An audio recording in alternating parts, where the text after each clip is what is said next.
Greetings in the name of our Lord Jesus Christ. ప్రతి ఒక్కరికి యేసుక్రీస్తు నామములో శుభములు తెలియజేస్తూ ఉన్నాను. మరి మీరందరూ కూడా సిద్ధంగా ఉన్నారని నేను అనుకుంటున్నాను. ప్రతి ఒక్కరూ కూడా మీరు మీ పెన్ నోట్బుక్ దగ్గర పెట్టుకొని ఒక మంచి కామెంట్ రూపంలో ప్రైజ్ ద లార్డ్ హల్లెలూయా అనే కామెంట్తో మీరు సిద్ధపడండి. ప్రతి ఒక్కరికి కూడా ఈ లైవ్ షేర్ చేయండి. మనము మరి బుక్ ఆఫ్ రెవల్యూషన్ సిరీస్ని మరి ఎవ్రీ వెన్స్డే స్టార్ట్ చేసుకున్నాం కాబట్టి ఈరోజు మరి మొదటి అధ్యాయము మరి 6వ వచనం నుంచి 9 వచనాలు ఈరోజు స్టడీ చేయబోతున్నాం. ప్రతి ఒక్కరు కూడా సిద్ధపడండి. ప్రతి ఒక్కరికి కూడా ఈ యొక్క లైవ్ షేర్ చేయండి. మరి మొదటి ఎపిసోడ్ చూడలేని వారు ఎవరైనా ఉంటే మీకు మంచి ఆపర్చునిటీ. మీరు ఈ యొక్క ప్రకటన గ్రంథాన్ని మీ కొరకు ప్రత్యేకంగా ఆత్మీయ జీవితంలో ప్రపంచ భవిష్యత్తు అలాగే మన ఆత్మీయ జీవితం ఎలాగున్న దేవునిలో బలపడాలి, ఎలాగున్న మనము సంఘము ఎత్తబడడానికి మనం సిద్ధపడాలనే విషయాలు ప్రకటన గ్రంథములో మనకి వివరించబడ్డాయి. కాబట్టి తప్పనిసరిగా మీరు ప్రకటన గ్రంథాన్ని ఈ యొక్క ఎపిసోడ్స్ మిస్ అవ్వకూడదని నేను మరొకసారి సేవకురాలుగా మీకు తెలియజేస్తూ ఉన్నాను. అలాగనే మరి ఫస్ట్ ఎపిసోడ్ చూడలేని వారు ఎవరైనా ఉంటే మీరు good news city church YouTube ఛానల్కి వెళ్ళి మొదటి ఎపిసోడ్ బుక్ ఆఫ్ రెవల్యూషన్ సిరీస్ని చూడండి. ఈరోజు మనము సెకండ్ ఎపిసోడ్ని మనము ప్రారంభించుకుంటున్నాం. మరి ఈరోజు దేవుడు మనతో నేర్పిస్తున్న ప్రతి ఆత్మీయ సత్యాన్ని కూడా మీరు ప్రార్థనాపూర్వకంగా మీరు ఏ స్థలములో ఉన్న భక్తి శ్రద్ధలతో ప్రార్థనాపూర్వకంగా ఈ యొక్క కార్యక్రమాలు మీకు ఇవ్వడం జరుగుతుంది. కాబట్టి ఏ మాత్రం కూడా అలక్ష్యం చేయకుండా ఏ స్థలంలో ఉన్నా ఎక్కడ ఉన్నా మీరు ప్రయాణంలో ఉన్నా మరి ఏ చోటికి వెళ్ళినా మీరు తప్పనిసరిగా ఈ సిరీస్ని మీరు చూసి దేవుని నామాన్ని మహిమపరుస్తూ ఆధ్యాత్మిక జీవితంలో మీ సందేహాల్ని మీరు తొలగించుకొని మరి సత్యం వల్ల స్వతంత్రులుగా చేసేటువంటి ఆయన లేఖనాలను మీరు జాగ్రత్తగా ధ్యానించాలనేటువంటిది మరి నా కోరిక అయి ఉన్నది, దేవుని తప్పనై ఉన్నది. కాబట్టి మరి అంచె దినముల్లో ఉన్నటువంటి మనము తప్పనిసరిగా మరి ఈ ప్రకటన గ్రంథాన్ని మనము చాలా జాగ్రత్తగా భక్తి శ్రద్ధలతో ధ్యానం చేయాలని మనవి చేస్తూ మరి ఈ కార్యక్రమాన్ని మనము లోపలికి వెళదాం. ప్రతి ఒక్కరూ కూడా మీ పెన్ నోట్బుక్ పెట్టుకోండి.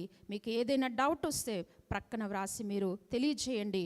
మరి గతించిన ఎపిసోడ్లో మీకు వేసినటువంటి ప్రశ్నకు సమాధానాన్ని ఇప్పుడే మీరు టైప్ చేసి పంపించండి. సో మీరు అందించిన సమాధానాన్ని బట్టి మరి నేను ఎంతగానో సంతోషిస్తాను. కాబట్టి మరి ఈరోజు మనము స్టడీ చేయబోతున్నటువంటి లేఖన భాగాల్ని మనము ముందుగా చూద్దాం. సో గతించిన ఎపిసోడ్లో మనం చూసాము బుక్ ఆఫ్ రెవల్యూషన్ గ్రంథకర్త యోహానుగా దేవుని వాక్యంలో మనం చూసాం.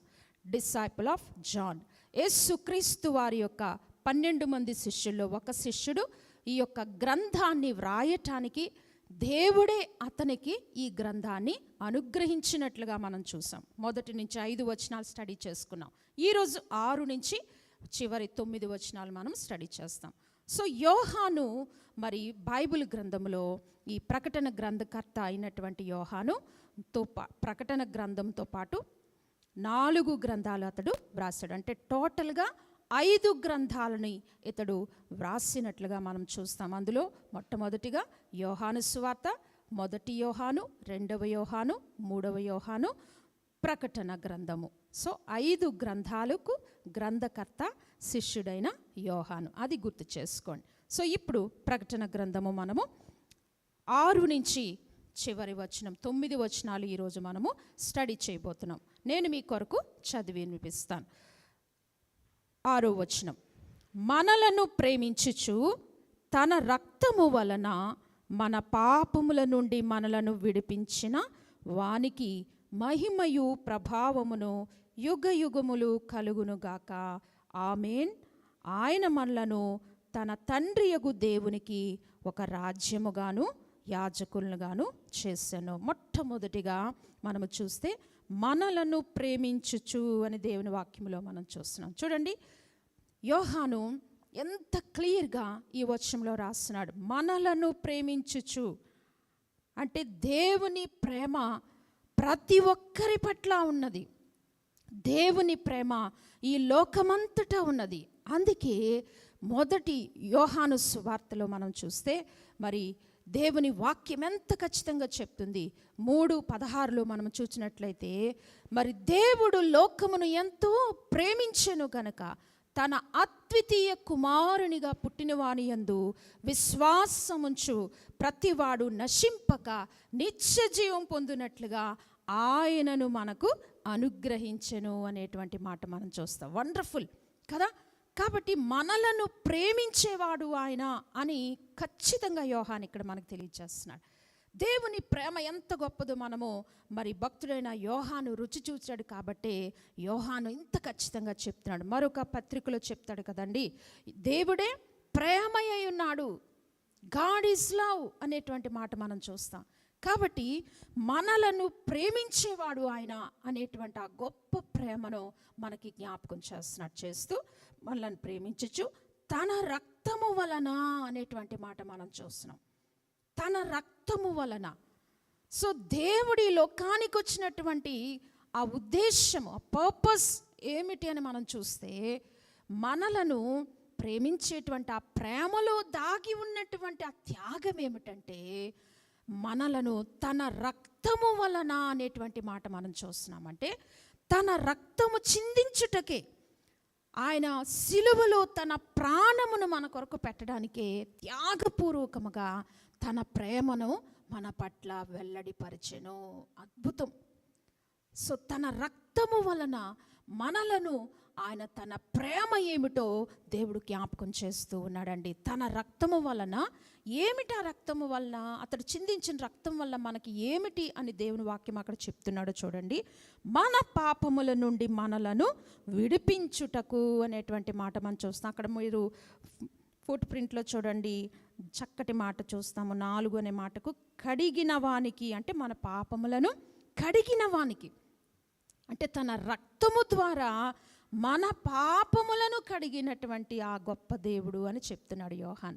తన రక్తము అంటే తన యొక్క రక్తము, ఆ పరిశుద్ధమైన నిష్కలంకమైన రక్తము ద్వారా మన పాపములు, మన అతిక్రమములు, మన తప్పిదములు, మన దోషములు, మన యొక్క ప్రతి పాపపు చీకటి జీవితమును దేవుడు తన విలువైన రక్తము ద్వారా తన ప్రేమను మన కొరకు సిలువ యాగము ద్వారా, ఈ సిలువ శిక్షను ఆయన భరించుచు మన కొరకు తన రక్తము ద్వారా మళ్ళీ నా పాపాల నుంచి ఆయన విడిపించుటకు అనేటువంటి మాట మనం చూస్తాం. వా వండర్ఫుల్. ఆయన మనల్ని విడిపించాడు అనడానికి ఏమిటంటే, ఆయన రక్తము మన కొరకు చిందించాడు. అదే ఆయన ప్రేమ. ప్రియమైన దేవుని బిడ్డలారా, అది మనం అర్థం చేసుకోవాలండి.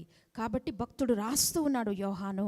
సో ఆ విధంగా మనలను విడిపించినటువంటి ఆయనకి మహిమ ప్రభావము యుగ యుగములు కలుగునుగాక, ఆమేన్ అనే మాట మనం చూస్తాం. అవును, అలాంటి గొప్ప దేవునికి మహిమ ప్రభావములు యుగ యుగములు ఆయనకే చెల్లునుగాక. ఎందుకంటే ఆ ఏకైక దేవుడు ఈ లోకములో నిన్ను నన్ను ప్రేమించి, ప్రతి ఒక్కరిని ప్రేమించి, God so love the world, లోకమంతటిని ప్రేమించాడు ఆయన. మరొకరిని ఒకరిలా చేయలే ఆయన.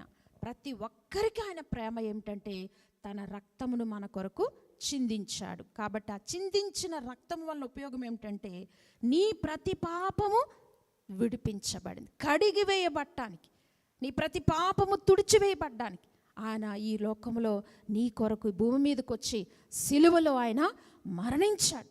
ఆయన రక్తము చిందించకుండా నీ పాపాలకు విముక్తి లేనేలేదు. కాబట్టి ఆయన దేవుడై ఉండి సిలువ మరణం ఎందుకు వేసుకున్నాడని చాలాసార్లు కొన్ని ప్రశ్నలు మనకు వస్తూ ఉంటాయి.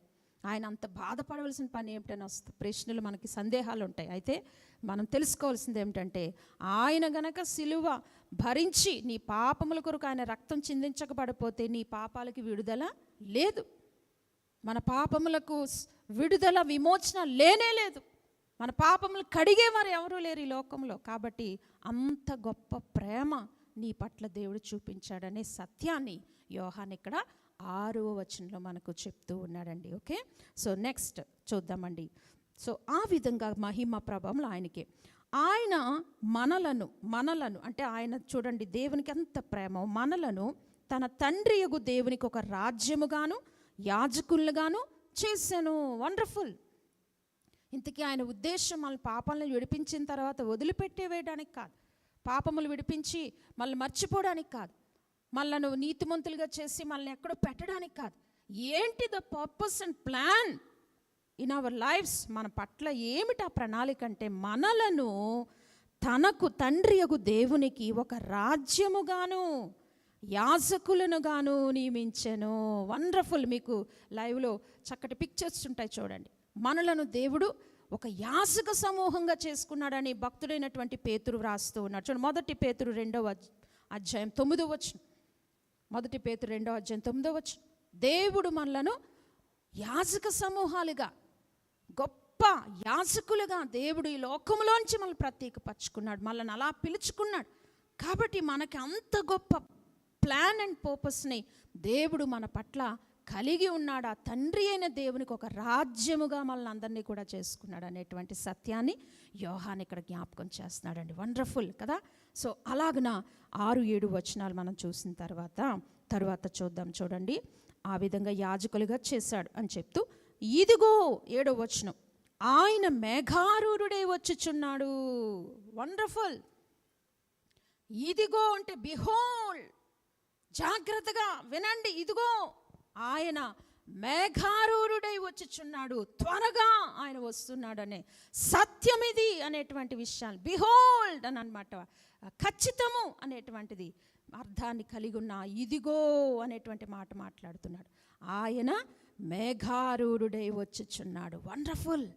మేఘములపై ఆయన వచ్చుచూ ఉన్నాడు. ప్రియమైన దేవుని బిడ్డలారా, అంటే ఏం మాట్లాడుతున్నాడు యోహాను ఇక్కడ? ఏం చూస్తున్నాడు యోహాను ఇక్కడ? అంటే ఇది దేని గురించి మనకి సూచిస్తూ ఉంది? మేఘాలపై ఆయన వస్తున్నాడు అంటే ఎప్పుడు వస్తాడు ఆయన? టైం ఏమిటి? డేట్ ఏమిటి? చాలాసార్లు ఇలాంటి సందేహాలు మనకు వస్తాయి. సో ఆయన మేఘారూఢుడై వచ్చుచున్నాడు అంటే దాని అర్థము సెకండ్ కమింగ్ ఆఫ్ జీసస్, రెండవ రాకడను ఇక్కడ జ్ఞాపకం చేస్తూ ఉన్నాడు. అందుకే ఆయన చెప్పిన మాటలు మత్తయి సువార్త, లూకా సువార్త, యోహాను సువార్తలో యేసు క్రీస్తు వారు జీవించిన 3.5 సంవత్సరాల పరిచర్యలో ప్రభు చెప్పిన మాట ఏమిటండి? నేను త్వరగా మరలా వస్తాను, నేను వస్తున్నాను త్వరగా, నేను మరలా వస్తానన్న మాట మనం చూస్తాం. మరి అపోస్తలుల కార్యంలో మనం చూస్తాం, ఆయన శిష్యులకు ఆజ్ఞలు ఇచ్చిన తర్వాత ఆయన మేఘము వచ్చి ఆయనను కొనిపోయినట్లుగా చూస్తాం. అప్పుడు 2 దేవదూతలు అక్కడ చెప్తూ ఉన్నారు, మీరు ఎలాగైతే ప్రభు వెలుపోటు చూసారో అలాగనే మేఘములపై తిరిగి ఆయన వస్తున్నాడు, కాబట్టి మీరందరూ వెళ్ళి సువార్త చెప్పండి అని చెప్పుట మనం చూస్తాం. కాబట్టి ప్రియులారా, అంత సత్యాన్ని ఇక్కడ మాట్లాడుతూ ఉన్నాడు. మేఘములపై ఆయన త్వరగా రాబోతూ ఉన్నాడు, వస్తున్నాడు అనే మాట చెప్తూ అంటున్నాడు, ప్రతి నేత్రము ఆయనను చూచును. వండర్ఫుల్. ఎవ్రీ ఐ, ప్రతి నేత్రము కూడా ఆయనను చూచును. ఎప్పుడు చూస్తారు?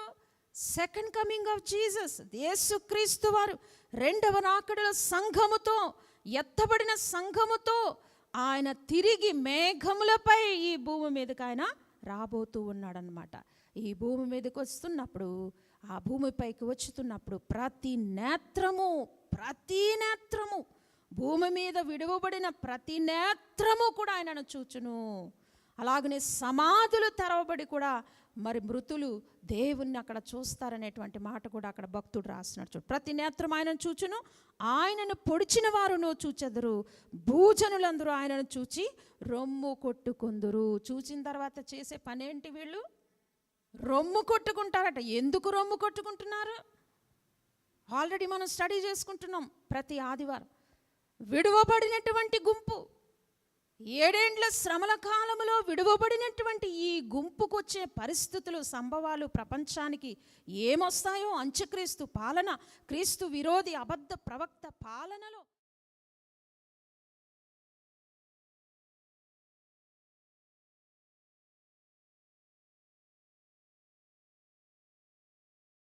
ఏడేండ్ల శ్రమల కాలం ముగించబడిన తర్వాత దేవుని బోర శబ్దము వినగానే ప్రభు మేఘారూఢుడై తిరిగి సంఘముతో భూమి మీద కాలు పెట్టే టైం వచ్చేటప్పుడు ప్రతి నేత్రం ఆయనను చూస్తుందట. ఆయనను పొడిచిన వారు కూడా ఆయనను చూచి రొమ్ము కొట్టుకుందురు అట. ఆయనను పొడిచిన వారంటే యేసుక్రీస్తుని సిలువ వేసి పొల్లెముతో పొడిచిన వారు. ప్రభువు వచ్చే రాకడ సమయంలో సమాధులు తెరవబడి మృతులు లేచిపోతారు ప్రియమైన దేవుని బిడ్డల. అది ఇక్కడ రాస్తున్నాడండి. కాబట్టి ఆ పొడిచిన వారు కూడా ప్రభువుని చూచెదరు అనేటువంటి మాట మనం చూస్తున్నామండి. అద్భుతం ప్రియమైన దేవుని బిడ్డలారు. కాబట్టి ప్రకటన గ్రంథం అనేటువంటిది చాలా ఆసక్తికరమైన గ్రంథము, చాలా మరి ప్రవచనాత్మక.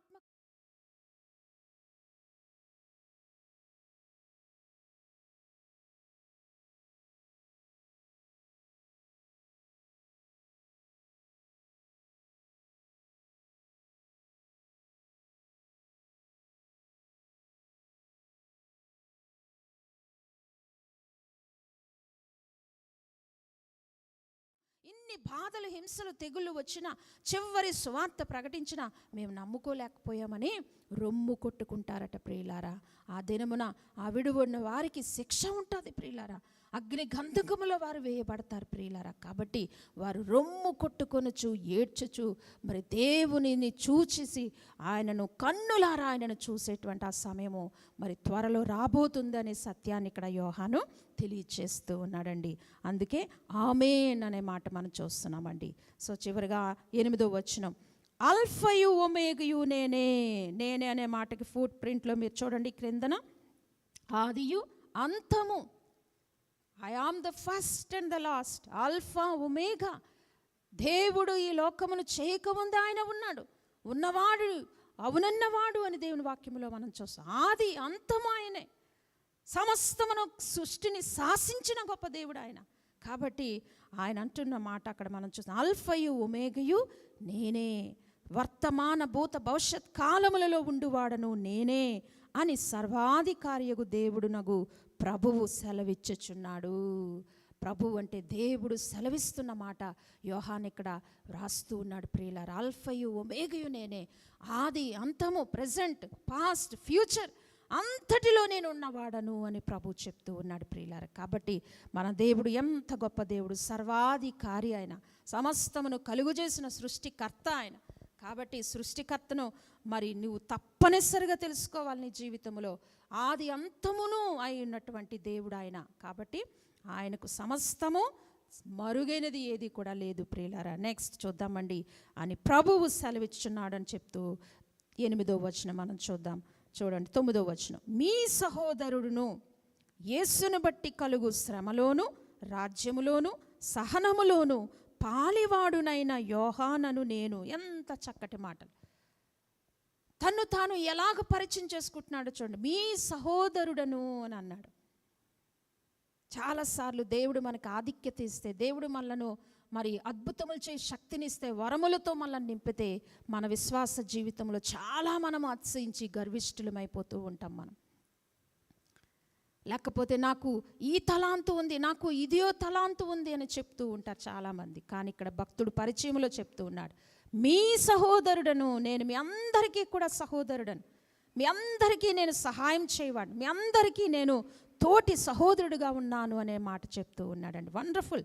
మీ సహోదరుడును, మరి అలాగనే సహనములోను, యేసును బట్టి కలుగు శ్రమలోను రాజ్యములోను. యేసుక్రీస్తు వారితో 3.5 సంవత్సరములు పరిచర్యలో, సహనములో, ప్రభు యొక్క సహనములో, పరిచర్యలో, ఆయన రాజ్యములో, ఆయన స్వార్థలో పాలిభాగస్తుడిగా ఉన్నాను నేను అని చెప్తూ ఉన్నాడు యోహాను. అందుకే మనం చూసాం ప్రియులారా, యేసు ప్రభు వారి గుండె చప్పుడు తెలుసుకుని విన్నటువంటి వ్యక్తి అని చెప్పుకున్నాం మనం. అలాగనే ప్రభువు యొక్క మరి రూపాంతరపు కొండపై యేసుతో పాటు ఆ యొక్క రూపాంతర అనుభవాన్ని కన్నులారా చూచిన వ్యక్తి అని కూడా మనం చూసాం. అలాగనే మరి ప్రభువు ప్రేమించిన శిష్యుడు అని కూడా మనం చూసాం ప్రియమైన దేవుని బిడ్డలారా. అలాగనే మరి ఇలాంటి సహనములో ప్రభుతో పాటు మరి ఆ సిలువ చెంత అందరూ భయపడి పారిపోయినా, మరి ఆ యొక్క రోమా సైనికులకు భయపడిపోయినా యోహాను మాత్రము ఎలాంటి భయపడక ప్రభువు సిలువ చెంతే నిలువబడి ప్రభు యొక్క తల్లి అయిన మరియ చెంత నిలవబడిన వ్యక్తిగా కూడా మనము చూస్తాం ప్రియులారా. అందుకే ఇక్కడ రాస్తున్నాడు, ఆయన సహనములోను రాజ్యములోను అలాగనే ప్రభు కొరకు ఆయన వాక్యము నిమిత్తము నేను పాలివాడుగా ఉన్నాను అని చెప్తూ యేసును గుర్చిన సాక్ష్యము నిమిత్తమును అని మాట మనం చూస్తున్నాం.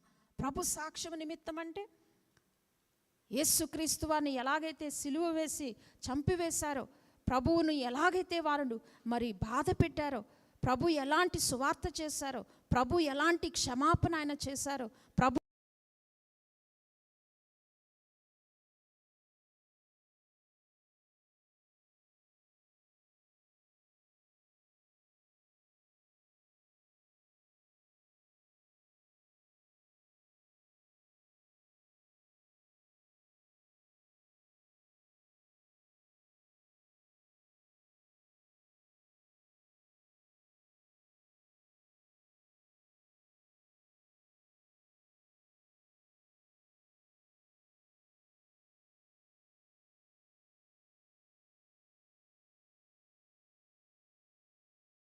అక్కడ ఎందుకు రాస్తున్నాడండి?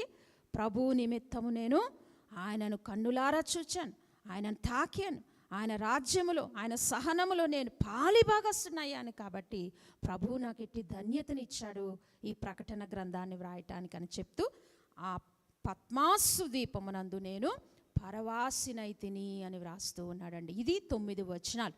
ఆ పద్మాసు ద్వీపం ఎక్కడుందో మనం చూసామో, మరి ఆసియాలో పద్మాసు ద్వీపము, మరి ఆ యొక్క మధ్యధరా సముద్రానికి ఆ యొక్క చివరిగా ఉన్నటువంటి ఆ ప్లేస్లో మనం మొన్నటి దినాన్ని లైవ్లో చూసామో, పిక్చర్ మీరు చూడొచ్చు. సో అలాగన ఎలోన్గా అక్కడ ఒంటరిగా వేయబడి నీరో చక్రవర్తి మరి బహుగా హింసించి అతనిని ఆ పద్మాసు ద్వీపంలో పడవేశారు.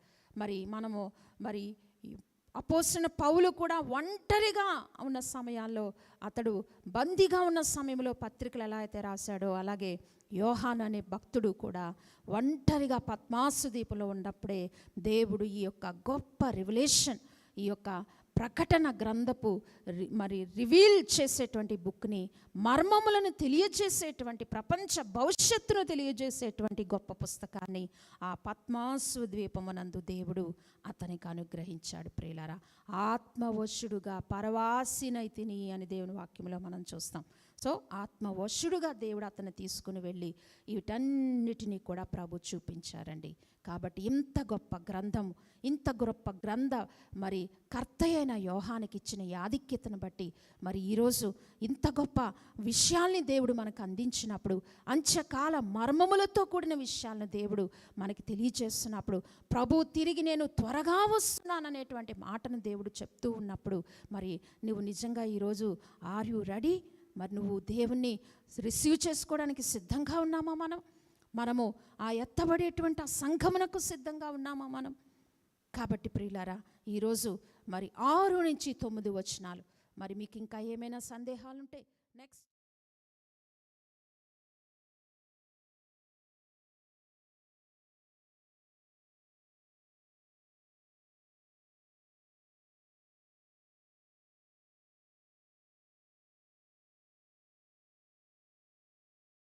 చేయండి. ప్రతి ఒక్కరికి పంచుకోండి. ఆధ్యాత్మిక బలపడండి. ఈ యొక్క ప్రకటన గ్రంథ మర్మములు మీ ఆత్మీయ జీవితానికి ఎంతో బలాన్ని, ఆత్మీయ స్థిరత్వాన్ని, భక్తిలో భయము, భక్తి విశ్వాసపు సిద్ధపాటును మీకు ఇస్తాయని నేను నమ్ముతూ ఉన్నా.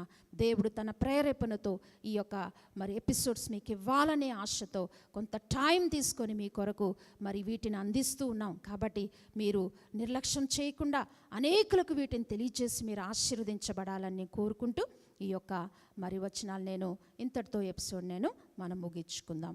God bless you. Thank you all.